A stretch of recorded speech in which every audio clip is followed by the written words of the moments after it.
халық үнімен мына Қазақстан заман газеті біз дөңгелек үстелді үнемі бірге жасап жүрміз. Рахмет, барлығы жарияланып, өте мәнді, сәнді, проблема өз деңгейінде қойылып жатыр. Бүгін сол отырысымыздың бір кезекті отырысы деп отырғанымыз, сіздерді шақырып отырғанымыз, ақылдасайық деп отырмыз.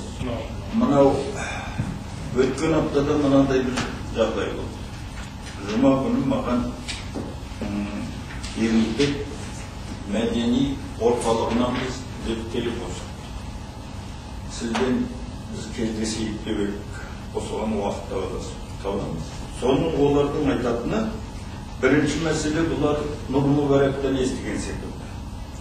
Сіздің мынау адам тәрбиесінің жаңа ілімі дегенді өте бізге қатты ұнай, азаматтардан естідік. Осының егер кітабын берсеңіз біз араб тілін аударсақ, осыны стержен алсақ деген бір мәселе қойды. Екінші мәселе, біз көрмей білмей отырғанымыз жоқ. Қазақстан Жазушылар одағы бар екенін білеміз бәрін. Бірақ сіздер арқылы жасағымыз келіп отыр, мәдени байланыс жасасақ. Семинар, конференцияға дейін. Содан кейін мына о жақта да, бұл жақта да істеуге жағдайымыз жетеді. Соның жақсы программасын түзеуге, соны ақылдассақ деп сөйлейді. Содан кейін мен айттым, өте жақсы, онда мынау азаматтық қоғам орнатамыз, оның іргетасы осы қоғамдық ұйымдар деп отырсыздар ғой. Міне қоғамдық ұйымдағы газет, қоғамдық ұйымдағы халық үні деген бірлестік бар. Осында билер кеңесі деген кеңес бар. Сол кеңестің ішінде ректор де бар, академик де бар, профессор де бар, бас директор де бар, журналист де бар, барлығы бар.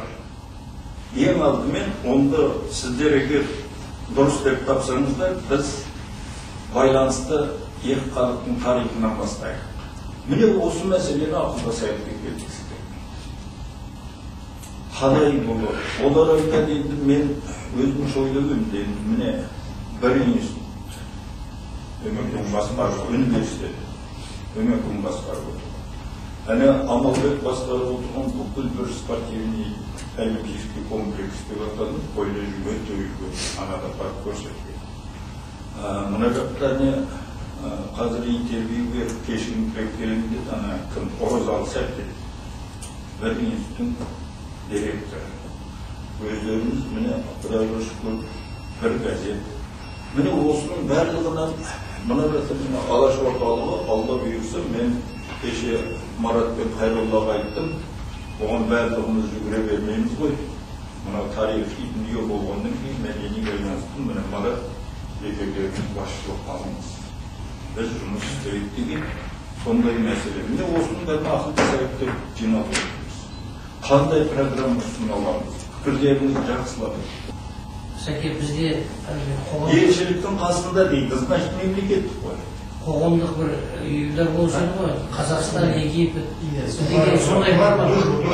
Сондай бар ма? Общество дружбы деген болсын ғой? Египет пен Қазақстан арасында. Сол дружбаны жасайық деп отыр ғой. Сол бар ма екен, соны сұрадыңыз ба? Жоқ, ондай жоқ. Жоқ па? Кейбір елдермен бар. Солай емес пе? Елшілік посольство Египта дейді, и культурный центр. Сол мәдени орталығы. Анау директордың Иранға бар. Елшіліктің құрамында. Елшіліктің құрамында мы деді? Онда ресми адамдар бар. Ресми адам. Бізде олардан енді оларында бір адам шоғылды, біз енді жақсы тарихшыны баяндамасайтын біздің елімізді анықтап жеткізетін салт дәстүрімізді. Қайролды білесіз, бейбаршылықпен кім шұғылданады? Әуелі мынандай, бұның статусын біліп алайық.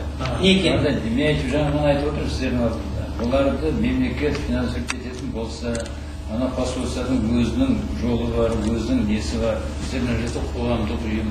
Сонымен екі жақ бірігіп отырып, анау істемінады программа дайындап, оны бір кезде сөйлесек, содан соң барып белгілі болады. Қандай содан соң не істелінді, не қояды. мысалы содан соң барып біздер жақта мысалы бірдеңе істейтін болса біздер өздеріміз қалтамыздан шығарып финансировать етеміз. Бірақ та біздерде не бар Қазақстанда? Қазақстанда мына жерде біздер осы жерде не істейміз десек істейміз, конференция жасаймыз, жасаймыз, ананы шақырамыз десек шақырамыз, қай саладан болса істеуге болады. Газетіміз бар, радиода хабар береміз, мінекей бар жағын, ол жағын, солай ба? Ал енді олар ана жақта не оларды, қандай не? Сол бәрін біліп алайық. Содан соң егер біздер әзір бірдеңені істеп, содан соң бір үлкен жоғары деңгейге шыққан кезде үкімет араласады. Үлкен статусқа келген кезде ана жақта мероприятие дайындайды, ана жақта мероприятие министерство араласқан кезде ол министерство шығады. Ол кезде министер арада біздер далаға қоя береміз.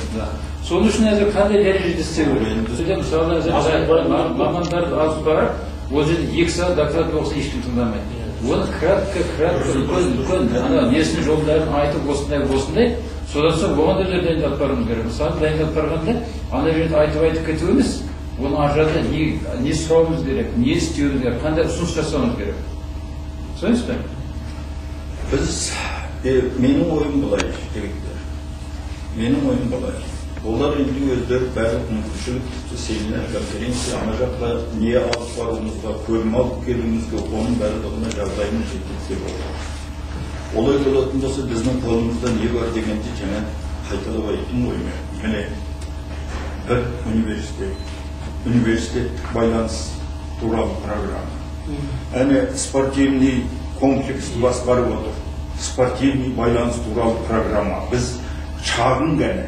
Бізде осындай бар деп, сол, мысалы айтқанда міне, халықаралық Қазақстан заман газеті, жаңағы мәдени, әдеби деген дүниені біз міне Мұрат пен Қайролла басқаратын болса, осылар ұйымдастырады. Екінші, мысалы айтқанда радионен міне, байланыс жасай ма? Радионың главный редакторы Болатбек деген. Жаңа Сәбденов, мысалы, экономистке қандай программа жасағысы келеді. Біз ертең барғанда өзіміздің шағын таныстырған уақытта программамызды алып барсақ. Бізде мынандай бар, сіздер осыны екі жақты қалай жетілдіре аламыз деген мәселемен барсақ деп отырмын ғой. Жаңағы бірінші тақырып талқыланады, ол ұзақ болмай, жарты сағат бірдеме болады, 20 минут дейді. Содан кейін мәселе программа. Мысалы міне Алаш орталық. Өзің қолында қаншама дүние жатыр. Осының бәрінен кішкене программа жазуға барасың міне. Сонда дайын программамен барамыз деп отыр. Менің ойым осы. Бізге мысалы, Сәке, мәдени центр орталық қой. Мәке жазым. Иранның жанындағы мәдени орталықпен біз байланысымыз бар. Олар бізге парсы тілін өздері келіп, мұғалымдарын беріп, бізге студенттерге парсы тілін үйретіп жатыр. Өзінің мұғалыммен. Біз ақша төлемейміз оған. Оларда екі жас бар екен.